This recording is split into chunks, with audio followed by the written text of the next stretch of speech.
প্রিয় দর্শক, আজকের বিষয় প্রথমবার সহবাস। আজকের ভিডিওর মাধ্যমে জানবেন কোন বিষয়গুলি প্রথমবার সহবাসকে প্রভাবিত করে থাকে এবং ভিডিও শেষে জানবেন কিভাবে প্রথমবার সহবাসকে নিরাপদ এবং আনন্দদায়ক করে তোলা সম্ভব হয়ে থাকে। হ্যালো ভিউয়ার্স, আসসালামু আলাইকুম। আমি ডক্টর নুসরাত জাহান দৃষ্টি, কাজ করছি sexual health educator, clinical social worker এবং ক্লিনিক্যাল কাউন্সিলর হিসেবে। প্রথমেই জানা প্রয়োজন, প্রথমবার সহবাস প্রত্যেক দম্পতির ক্ষেত্রে, প্রত্যেক মানুষের ক্ষেত্রে খুবই গুরুত্বপূর্ণ একটি স্মৃতি বা বিষয়।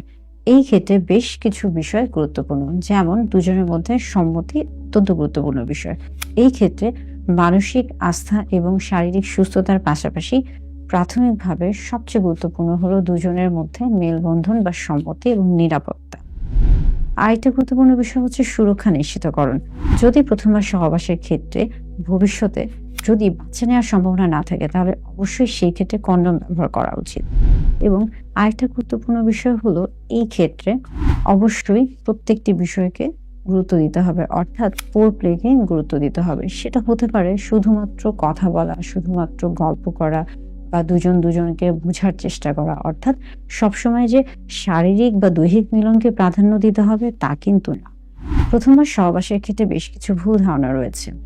অনেকে মনে করে থাকে প্রথমবার সহবাসের ক্ষেত্রে হাইমেনের পর্দা ছিঁড়ে যাবে, তীব্র ব্যথা হবে এবং রক্তপাত হবে, যা সম্পূর্ণ ভুল ধারণা। হাইমেন শুধুমাত্র প্রথমবার সহবাসে এমনটা হয়ে থাকে না, বরং হাইমেন যে কোনো কারণে পরিবর্তিত হতে পারে। এটা হতে পারে ব্যায়ামের কারণে কিংবা যে কোনো শারীরিক পরিশ্রমের কারণে হতে পারে। এবং হাইমেন কিন্তু এক একজনের ক্ষেত্রে ভিন্ন রকম হয়ে থাকে, তাই প্রত্যেকের ক্ষেত্রেই যে একই অভিজ্ঞতা থাকবে তা কিন্তু না। আবার প্রথমবার সহবাসের ক্ষেত্রে অনেকের মধ্যে দেখা যায় এরকম একটা ধ্যান ধারণা থাকে, তাকে অবশ্যই পারফেক্ট হতে হবে, প্রথমবার সহবাসে সবকিছু করে ফেলতে হবে, এমনটা না।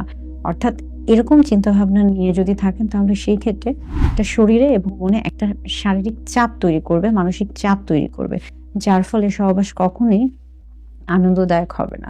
প্রথমবার সহবাস প্রত্যেক নারী পুরুষ অর্থাৎ দাম্পত্য জীবনে প্রত্যেক দম্পতির জন্য খুবই গুরুত্বপূর্ণ বিষয়। এই ক্ষেত্রে পেনিট্রেশনকে প্রাধান্য দেওয়ার দরকার নেই, তাড়াহুড়া করা যাবে না। এই ক্ষেত্রে অবশ্যই প্রাধান্য দিতে হবে দুজন ব্যক্তির অর্থাৎ সঙ্গীর, নারী পুরুষ বা স্বামী স্ত্রীর মানসিক অবস্থা, মানসিক স্বাচ্ছন্দ্যবোধ, শারীরিক সুস্থতা, পারস্পরিক এবং সামাজিক নিরাপত্তাকে, এই বিষয়গুলোকে যদি গুরুত্ব দেওয়া হয়ে থাকে, তাহলে প্রথমবার সহবাস খুবই নিরাপদ এবং আনন্দদায়ক হয়ে থাকবে।